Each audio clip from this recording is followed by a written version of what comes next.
2017 Cleveland Browns were pretty promising. It was like years of being bad, and all the talent started to accumulate outside of the quarterback position. They had one of the best offensive lines in the NFL. They had promising offensive skill position players like David Njoku at tight end, the burner out of Baylor, Corey Coleman. They had Josh Gordon, who, if he could stay on the field, looked like an S-tier type talent at wide receiver. Defensively, their linebackers were good. They had Jabril Peppers. They drafted freak of nature, one-of-one type talent in Myles Garrett. Their D-line was great, but everything came back to the quarterback position. They tried every little thing that they could do until the 2018 draft, where they got the #1 overall pick and they could try to right the quarterback spot. So taking a look at the quarterbacks from the 2018 draft class, the Browns ended up selecting Baker Mayfield, pick #1 out of Oklahoma, and the excitement was off the charts. He was this incredibly polarizing quarterback from Oklahoma.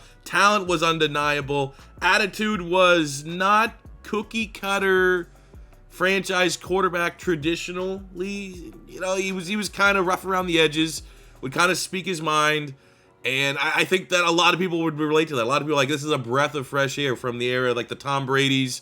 You got to say A, B, and C kind of sound like a robot. Baker Mayfield seemed like an anomaly, and he was exciting on the field, and he was off script, and he kind of just felt like if Johnny Manziel was actually good, you were kind of getting that in Baker Mayfield. But now, fast forward all the way to 2022, they've traded for Deshaun Watson, which is an absolute mess within itself, and now you have Baker Mayfield who wants to get a trade, and he no longer looks like he's going to be a member of the Cleveland Browns. So what we're going to do here today is, what if in this 2018 draft, the Browns still got Denzel Ward, Nick Chubb, but instead of Baker Mayfield, they waited a little bit. They took a little bit of a risk and grabbed Josh Allen out of Wyoming. 6'5", 240-pound, S-tier arm talent, generational arm talent, but had a lot of refinement, a lot of development to go. That is what we're going to do here today. So let's take a look here where we're going to be starting off with Josh Allen. I can only imagine 95 throw. You know, you look at that 95 throw power, that's probably lowballing him just a little bit. But I am very, very excited to see, because now, I mean, look at today's NFL. Well, that's what we're all relating it back to. Today's NFL, Baker Mayfield and the Cleveland Browns, absolute mess. Josh Allen with the Buffalo Bills. Josh Allen might be the most talented quarterback in the NFL. We're going to try to put him with Myles Garrett, with Josh Gordon, in this environment, with Nick Chubb, and we're going to see if we can take the NFL over the next 5 seasons and win 4 or 5 Super Bowls with the Cleveland Browns. So our 2018 draft class, I followed along the lines of what the Browns actually did this year. The whole point of this series, at least for like the draft that we start out, I want to try to have the same circumstances that the player we're featuring was kind of featuring. Obviously, from here on out, things are going to be pretty tough to replicate. I'm going to try my best when we can, but at least in 2018, the Browns had 2 first-round picks. They got Baker Mayfield and Denzel Ward. So we got Denzel Ward in the second round. We got Nick Chubb in the third, Austin Corbett in the fourth. But ideally, in real life, this was Josh Allen. Well, Baker Mayfield was the first, Denzel Ward was the first, Chubb was the second, Corbett was the second, but able to make all those picks. I mean, those guys right now are still some of the best players in the league at their positions, best players on the Browns. We also got Kennard Avery, Damian Ratley, who were actually picks from this year, and then we just filled in with some depth picks. But very, very excited to see, what if the Cleveland Browns went with Josh Allen over Baker Mayfield? Where would they be today? Where would they be a couple years in the future? Year 1 of the Josh Allen era, we win the AFC North, going 11-6. Unfortunately, we fall in the first round of the playoffs to the New England Patriots, 35-17. It's a tough assignment. Patriots been there, done that. They still got old Tom Terrific, Avocado Tom, and it wasn't a great showing for Josh Allen. A humbling experience for an electrifying rookie season. When you look at the stats, I mean, a lot of talent. We knew the kind of guys that were coming in the building. Josh Allen finished top 10 in passing yards, top 5 in touchdowns, 4,600 passing yards, 35 touchdowns. We had 13 and 17 for Nick Chubb, 1,600 yards, 18 touchdowns for Josh Gordon. No one else really had a dominant season. Not bad numbers from Njoku, Coleman, just shy of 1,000. Joe Schobert, 118 tackles, 5 picks, 12.5 sacks. Jamie Collins, 11.5 for Myles Garrett. Needs Myles Garrett to play and start to sim like we know Myles Garrett sims in Madden 22, where he gets 25, 30 sacks a goddamn season. That would definitely help things out. But, not a bad first year, all things considered. That is a great pace that has been set by Josh Allen. If he can maintain that for 4 more seasons, we're going to have a lot more postseason success and definitely a Super Bowl victory. Josh Allen wins Offensive Rookie of the Year. Nick Chubb, runner-up. And we have our dude Denzel Ward coming in at number 6 on the defensive side. Who else for wide receiver every year? Let's go. A little bit of a career redemption arc here for Josh Gordon in this rebuild. And the dev traits as we close out. Josh Allen is superstar. Nick Chubb was superstar as well, and he went up right to an X Factor after his rookie season. I ain't complaining. Josh Gordon went from star up to a superstar. And on the defensive side of the ball, Jamie Collins went from star up to a superstar. So because we took liberties last year, making sure that we got, obviously, Nick Chubb and Denzel Ward, I tried to stay true to the Browns' actual 2019 draft. They did not have a first-round pick. I was trying to get Greedy Williams. That's what they got in the second round. He was off the board, so we got Taylor Rapp. We need a strong safety, and luckily, he pulled a hidden dev. So bringing in Taylor Rapp, who was selected by the Rams. He's coming in 70 hidden dev, which is pretty good. We got Draymond Jones. All these guys, you know, for the most part, it was just like a mixed bag. I was going by positional need, and if there was a player that the Browns actually drafted this year, I tried to get them. We got Tony P in the third round to be our complimentary back. You know, also kind of compliments Duke Johnson a little bit. Maybe we can move on from him, but hidden dev for Tony P, which is too good for me to pass up. We got Mack Wilson, who was an actual pick of the Browns this year. Foster Moreau, Drew Forbes, who was an actual pick of the Browns. Charles Omenihu, Gary Johnson, and we finished with Donnie Lewis, who was the final pick for the Browns in the 7th round of that 2019 draft. So for our free agent period here in year 2, we had to make a little bit of a tough decision because our salary cap's not as wide open as I'd like. But J.C. Treader at center, Joe Schobert, Emmanuel Agba, and Brian Body Calhoun all got reasonable contracts. The only one I wasn't super fond of was Corey Coleman's. He is 25, started at 82. He's probably going to be one of the top wide receivers available on free agency. But for a guy that had like 800 yards last season, $50 million bucks. You know, knowing that we're redrafting, we could probably find a wide receiver somewhere else. I think we're just going to chill on this one. At the end of year 2, the Steelers almost went undefeated. That's kind of the story and talking point here at year 2. 8-9, second place in the division. Not great. Top 5 offense, almost a top 10 passing offense, number 6 rushing offense, number 6 rushing defense. But our passing defense needs to get better, so we're definitely going to look at improving, you know, adding someone else around Denzel Ward or something like that in this upcoming draft. Taking a look here at our stats. Who did what? Josh Allen, a solid year, 4,400 yards, 35 touchdowns. I mean, the Browns generally are a strong team in Madden franchise mode, so I'm expecting some pretty good numbers. 13 and 13 Nick Chubb, 1,500 yards, 12 touchdowns for Josh Gordon. Could also use, you know, a legitimate weapon on the other side of Josh Gordon, Corey Coleman. Again, look, I'm not paying $50 million for guys putting that kind of stat line up. Defensively, Joe Schobert, tackle machine, 130 tackles. We're not getting Myles Garrett playing like Myles Garrett. I don't know what needs to switch there, honestly. Because he's not, like, maybe because he's not programmed as Myles Garrett, he's not going off. Le'Veon Bell is the MVP. And then quickly looking for our beloved Cleveland Browns. Josh Gordon is wide receiver of the year. So, I mean, he's going to be looking to make that jump from superstar up to an X Factor. But here in year 2, no playoffs. Even though Josh Allen is playing very well. And definitely better than Baker Mayfield has through his first 2 years with the Cleveland Browns. Close out year 2 as far as dev traits are concerned. Tony Pollard, hidden dev, came out as a star. Josh Gordon got the upgrade to an X Factor. And on the defensive side of the ball, Christian Kirksey went from star up to a superstar. Danny Shelton went from a star up to a superstar. And Jamar Taylor, the veteran corner, went from normal up to a star. So another free agent period that we just decided to sit out of. It didn't look, you know, there was no one that we needed, especially in the secondary. And surprise, surprise, the best free agent was Corey Coleman. So we went into the draft wanting to improve those 2 spots, and I think we did a great job. At pick 17, we got Jalen Johnson, 74 hidden dev corner out of Utah. And then in the second round, we got T. Higgins, who was still sitting there. Very lucky to get him, 6'4", hidden dev. I mean, he's been an absolute beast for the Cincinnati Bengals in real life. Was an absolute value pick for them in the second round. And hopefully he does the same for us here in the second round. Outside of that, AJ Epineza was still on the board in the 4th round. We had him, normal dev, but still a pretty good rating there. No one else was too crazy, but really, you know, top heavy draft, 2 really good picks. I expect them to contribute right away. For our free agents here in year 3, we got Myles Garrett locked in. I gave him a 5-year deal. It's around $90 million. We got Joe Thomas. I gave him a 2-year contract so that he can hopefully be here for the full 5 years. Jabril Peppers, Jamie Collins, and I will negotiate a new contract. I actually think for both Rod Johnson and Larry Ogunjobi. So at the end of year 3, even with the addition of Jalen Johnson in the first round, our passing yard defense is still horrific. Our offense is S tier, elite offense. Josh Allen, this is a Josh Allen video.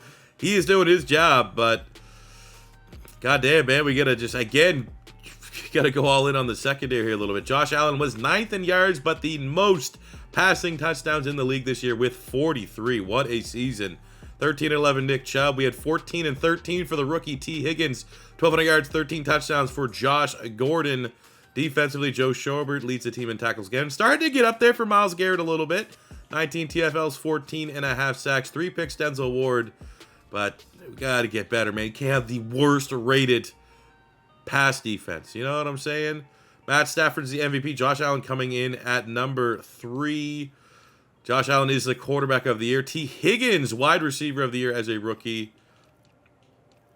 Myles Garrett, best D lineman. That's pretty cool. But yeah, man, 1 and done in the playoffs. That's not...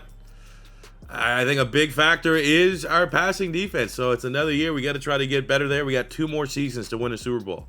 Looking at our team in closing of year 3, T. Higgins went from star to superstar by winning wide receiver. I hope that's something that they continue in Madden 20. I think if you straight up get any award outright, you should go up depth trait regardless of where you're at. So that is awesome for T. Higgins.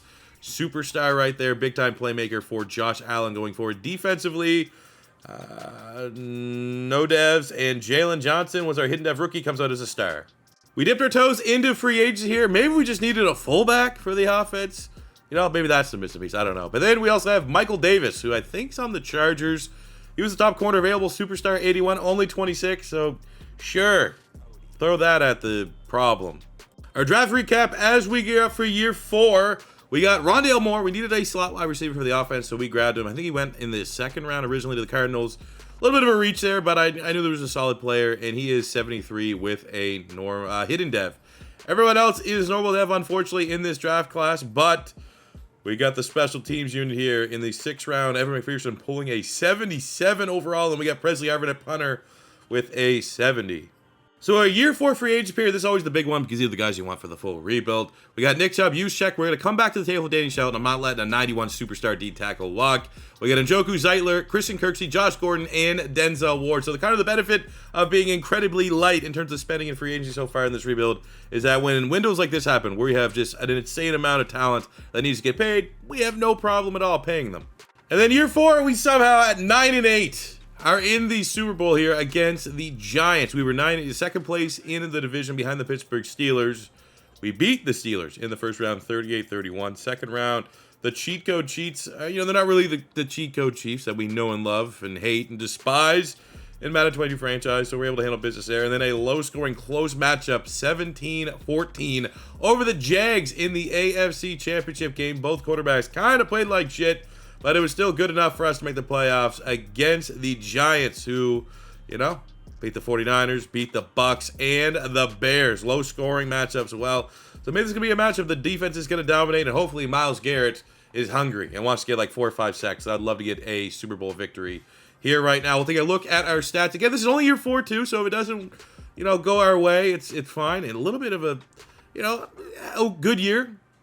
Maybe, I was expecting that low of numbers, but 3,800 passing yards, 32 touchdowns ain't bad. 14-14 for Chubb, 1,000 yards, 10 touchdowns. Josh Gordon, 9-8, almost 1,000. Let's round out. Let's be generous to T. Higgins. Almost 1,000 yards, 8 touchdowns for him. Joe Schobert leads our team with tackles. I think he's led every single season. 11 sacks for Myles Garrett, 10.5 Larry Ogunjobi. Again, that's just probably been the one disappointing thing of this rebuild is Myles Garrett just isn't playing like the sim Myles Garrett that we know. Pew Jackson just doesn't have the way to tap into that Myles Garrett. But let's hop in here on the Super Bowl, see if we can get the dub. All right, let's go. Super Bowl here against the Giants. I do want to see who the quarterback is. Should have checked that before, because I saw Odell in the loading screen had like 1,500 yards this season. Trevor Lawrence. So they got Trevor Lawrence at quarterback. And maybe the moment's a little too big here. Trevor Lawrence versus Josh Allen. We get out to a 17-7. We get a 10-point buffer. Oh, that's annoying. Can we get a little field goal here to add to our lead? We did not. 17-14 in the second half. A little worried. Tied at 17. Seems like our offense is definitely stalled out here in the second half. But we just need one. I need a touchdown and a field goal. 2 scores. I think we get this one over the line, which we got. 31-17. Giants get a touchdown. Make it close. They get the ball at midfield with 53 seconds. Oh, no. Wow, came down to the final play. Came down, wow. Suck it, whoever that is. That looks like, what do you call it? Vikings coach. Old, I can't remember his name right now, but he's always just looks sad. So sad and old. But a big Super Bowl victory for the Cleveland Browns. They have done it. Josh Allen over Baker Mayfield pays immediate dividends. Took us 4 seasons. And things are looking good. Trevor Lawrence and the Giants, I'm sure we might have a great chance at seeing them back here in the Super Bowl next season because, you know, we're coming back. We're going to try to make this a dynasty. But I think we've set out and achieved pretty much everything. I mean, it would be cool if we get Josh Allen to start like playing like an MVP. But we got the Super Bowl victory, and he's been playing like a top 10 quarterback. And I think all things considered, that's going to go down as a successful rebuild. So let's get these guys up on the podium, hoisting up the trophy. And then we'll get into our 5th and final year to see if we can run it back and win a second Super Bowl. But there we go, man. I already knew this was going to be a good one. I'm already thinking from the same draft class, probably the Jets. What if they didn't get Darnold, Lamar Jackson? Could that be a cool video? Let me know if you guys want to see. As always, leaving likes and comments and all that stuff is great for the YouTube algorithm and helping out my channel. But this is not the end of the video. We're just celebrating and filling up the dead airspace for that moment right there. Now let's go run it back and win this Super Bowl a second time in year 5. All right, so our final draft, kind of just, you know, just drafted for the sake of drafting at this point. We got a 70 overall hidden depth tackle, just because if this was going beyond this, you need to get Joe Thomas's replacement. Second round, we got Kier Palmer, 70 run stuff. For the rest of the draft, just kind of average. So year 5, here is our final team, defending Super Bowl champions of the Josh Allen what-if scenario here for the Cleveland Browns. We got Chubb 9 on X Factor, 87 X Factor for Josh Gordon. Higgins is a 89 superstar, Rondale Moore. Juszczyk, Joku, Thomas, Zeitler, Treader, Batonio. We'll go Rod Johnson, sure. I mean, offense, no weakness. Defensively, looks as good. Myles Garrett, card carrying member of the 99 club. Danny Shelton has been amazing. We got Denzel Ward. Jabril Peppers is in the 90. Really just no weaknesses on this team. I absolutely think at minimum we'll go to the playoffs and have a chance to run this one back. An awesome and classic retro rebuild fashion. Look, I had 2 saves. Manually saved it to go eat supper. Came back to go through year 5. Like, it must be something with the Super Bowl. Like, it crashes on the Super Bowl. We just won a Super Bowl. I hate having to keep doing this. I mean, I already said I was getting ready to be like, I'm getting sick of this. I'm going to stop making content around it. You guys just say, keep going till he goes.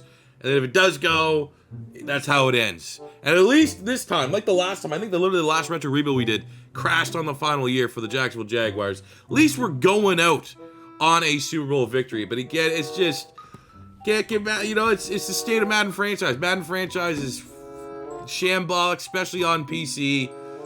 And it is what it is. But we got mission accomplished when all is said and done. Would have been cool to look at all Josh Allen's stats and compare where they were. But all I know is that he was better than Baker Mayfield, averaged 30-plus touchdowns, and he won a Super Bowl and Super Bowl MVP. That's icing on the cake. It's probably better to end on that way anyways, as opposed to going into year 5, having them be, 4 and whatever, miss the playoffs, and then we just end on a sour note. So with that being said, guys, let me know in the comment section below what redraft rebuild you guys want to see next. I'm leaning right now towards, because I already have the rosters ready to go, maybe we see, instead of drafting Sam Darnold, what if the Jets drafted Lamar Jackson?